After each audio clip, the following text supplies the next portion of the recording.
بسم اللہ الرحمن الرحیم۔ السلام علیکم ڈیئر ریڈرز، کیسے ہیں آپ سب؟ امید کرتی ہوں سب خیریت سے ہوں گے۔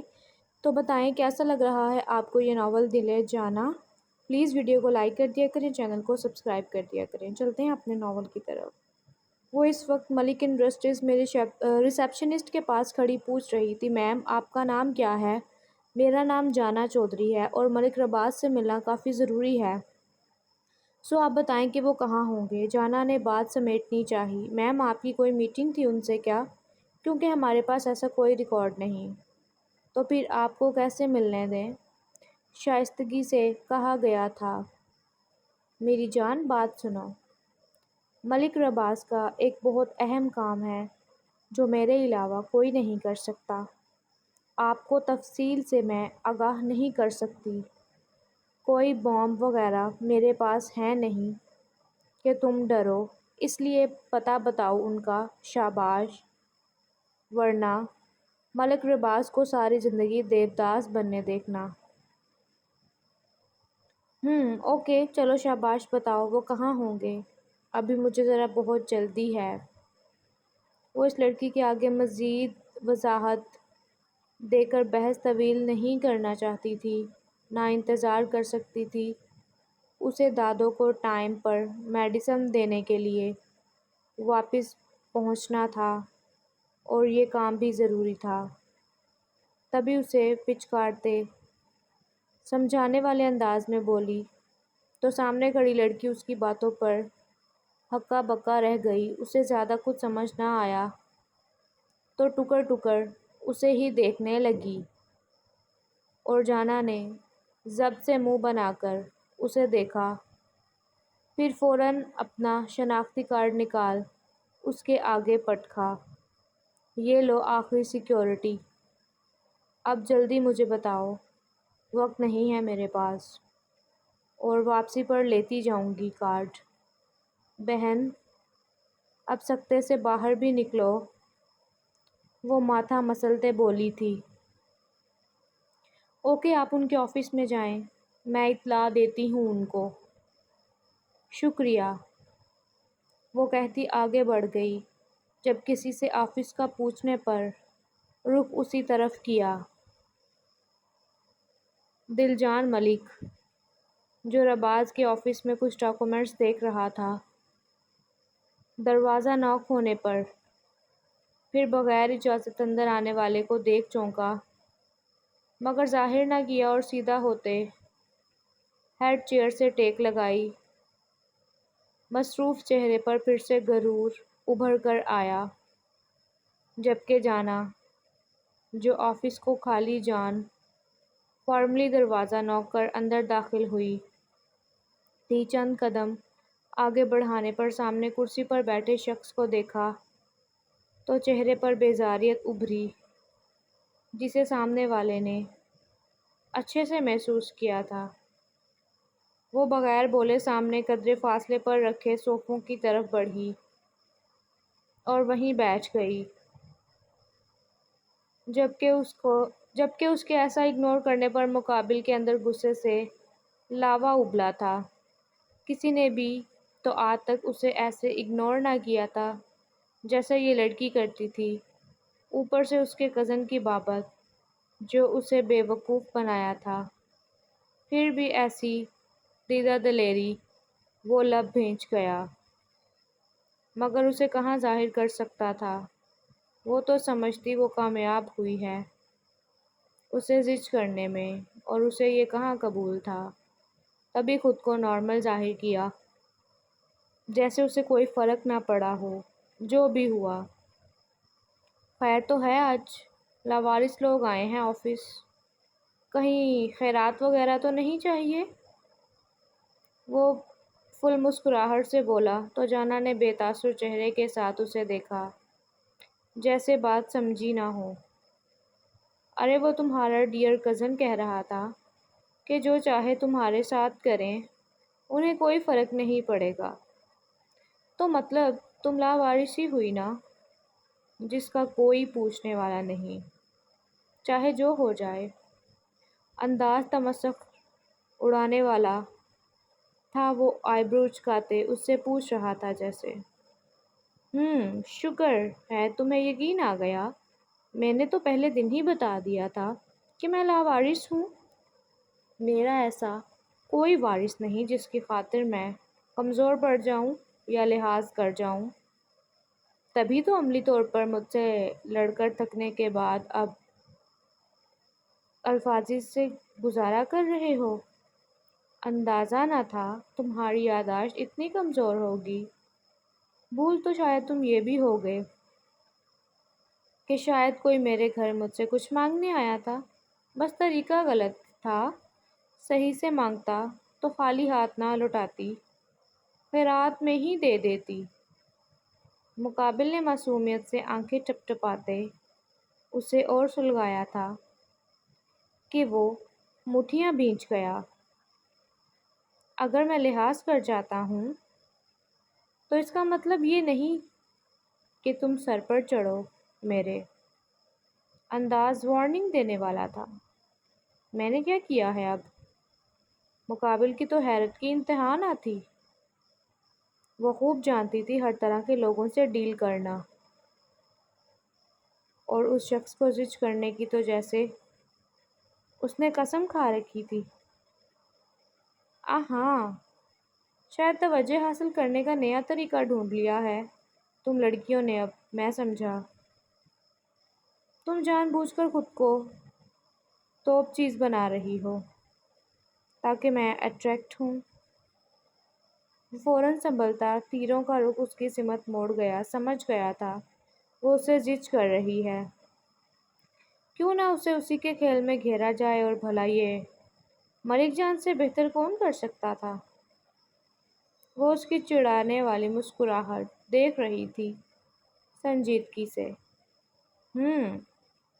پھر اس کے ہونٹ بھی مسکراہٹ میں ڈھلے جسے اس نے لب دباتے چھپانے کی کوشش کی، اور محض سر ہلا کر آئی بروز جھکاتے، بیگ ٹٹولتے خود کو مصروف ظاہر کیا۔ یعنی اسے مکمل اگنور مارا اور اس کی بات کا جواب دینا بھی ضروری نہیں سمجھا۔ الٹا اسے جتلایا، جو مرضی سوچو میری بلا سے، مجھے فرق نہیں پڑتا۔ اور اس کا یہ انداز ملک جان کو آگ کی بھٹی میں جھونک گیا۔ وہ لڑکی اسے کسی کھاتے میں نہیں لا رہی تھی، اوپر سے اس کی بے عزتی الگ کر رہی تھی کہ اٹھتا وہ تن فن کرتا اس کے سر پر آ پہنچا اور اس کا منہ دبوچنے کو ہاتھ بڑھایا۔ اس سے پہلے ہی وہ جو اس کے اٹھنے پر اس کی طرف متوجہ ہوئی تھی، اس کے اشتعال انگیز تاثرات اس کا چہرہ اسپاٹ ہوا تھا۔ وہ فوراً اس کا اپنی طرف بڑھتا ہاتھ جھٹکتی اٹھ کر اسے خود سے دور دھکیل گئی، جو لڑکھڑاتے کچھ قدم دور ہوا اور خود کو سنبھالتے پھر سے خونخوار نظروں سے اس کی طرف دیکھا۔ حد میں رہو اپنی ملک، خبردار جو مجھے عام لڑکی سمجھا، جو بے بس کچھ نہیں کر سکتی، اور تم اپنے نام نہاد مردانگی کا روب جما لو گے۔ میں جانا چودھری ہوں، ایک سرپھری لڑکی، اور میں بالکل بھی نارمل ہوں، بالکل بھی نارمل نہیں ہوں، تو ذرا احتیاط کرو۔ وہ سرخ آنکھیں اس کی آنکھوں میں گاڑتی ایک ایک لفظ پر زور دیے سرد آواز میں بولی تھی کہ وہ تو کتنی ہی دیر اس کا انداز ہی دیکھتا رہا۔ ہاں، وہ نارمل لڑکی ہرگز نہیں تھی، اس نے اعتراف کیا تھا۔ وہ قدم قدم چلتا، اس سے 1 فٹ کے فاصلے پر آ رکا، پینٹ کی جیبوں میں ہاتھ ڈالے، گردن ترچھی کر اسے دیکھا، جو ابھی بھی سرخ چہرے کے ساتھ اسے دیکھ رہی تھی۔ تمہیں پتہ ہے، کبھی کبھی انسان کو ڈرنا بھی چاہیے۔ اتنی دیدہ دلیری اور نہ ڈر پر نقصان دہ ہو سکتا ہے۔ وہ پراسرار لہجے میں گویا ہوا تھا۔ اور تمہیں پتہ ہے، ڈرنے میں جتنا انرجی ویسٹ ہوتی ہے، اسے کم لڑنے میں ہوتی ہے۔ تو میں نے اتنی محنت سے، کھانے پینے سے جو انرجی حاصل کی ہے، اسے یوں ضائع نہیں کر سکتی۔ آخر محنت سے اپنا حق حلال کا کھاتی ہوں، لہٰذا مجھ سے بزدلی نہیں دکھائی جاتی۔ یہ مشورہ اپنے لیے رکھ لو، آخر تم لوگوں کے پاس پیسے کی کمی تھوڑی ہوتی ہے، اور یوں کرو مجھ سے ڈر لو کیونکہ تمہاری کافی کمزوریاں ہیں بنسبت میرے۔ تم جانتے ہو چیف منسٹر کے بیٹے کی کارروائیوں پر لوگوں کی ہر وقت نظر ہوتی ہے۔ میرا کیا ہے، میں ٹھہری لاوارث، کچھ بھی کر جاؤں پرواہ نہیں۔ انداز جتانے والا تھا، وہ خود پر ضبط کر چکی تھی، اب سنبھلتے بول رہی تھی۔ وہ جو ابھی کچھ دیر پہلے لڑنے مارنے کی کیفیت میں تھی، وہ واقعی عجیب ترین تھی۔ تو یہاں آنے کا مقصد کچھ خاص ہے کیا؟ سوال چبھتا ہوا تھا۔ تم سے کون ملنے آیا ہے؟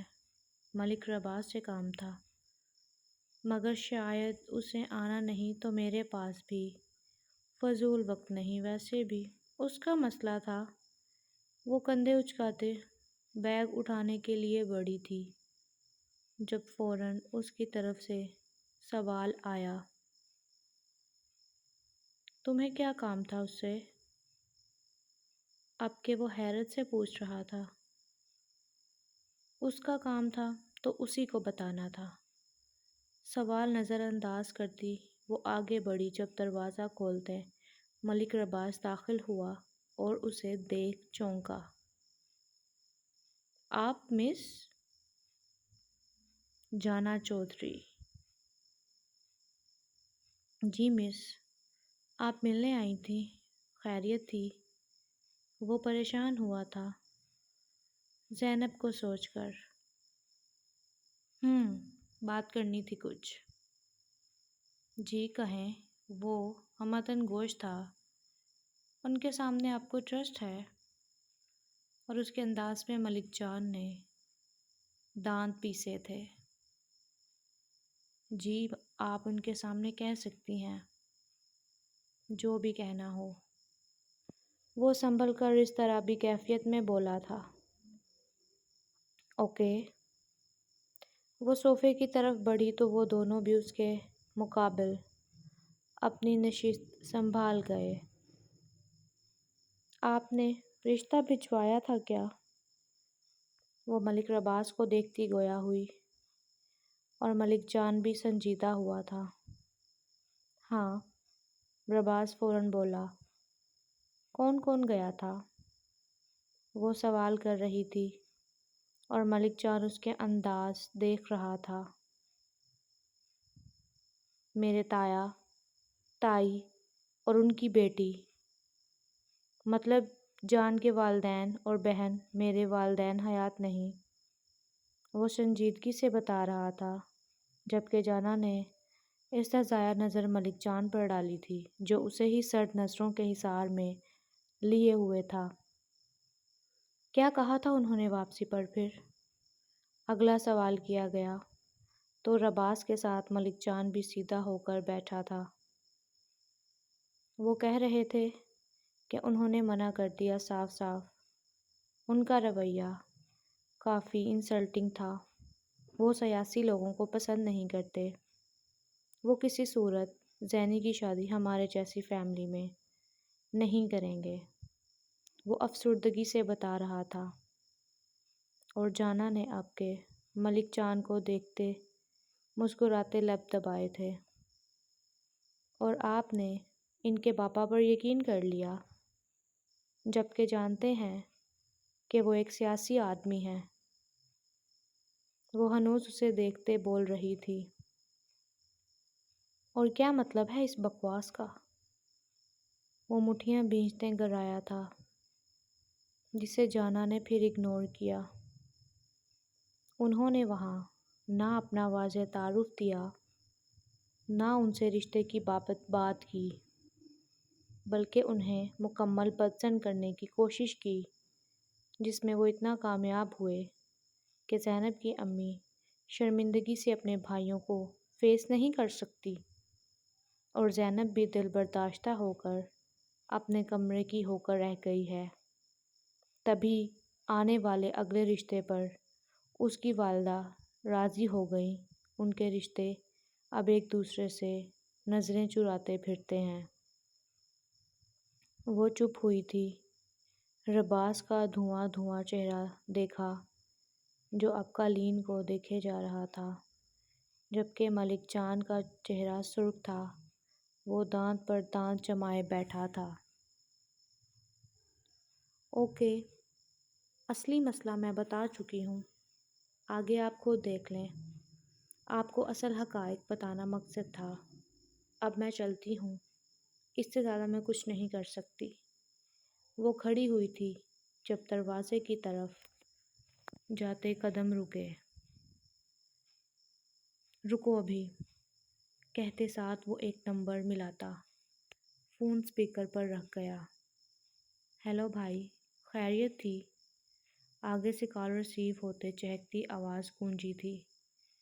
مجھے صرف اتنا بتاؤ تانیہ، کیا بابا نے جان بوجھ کر رباز کا رشتہ نہیں ہونے دیا زینب کے ساتھ؟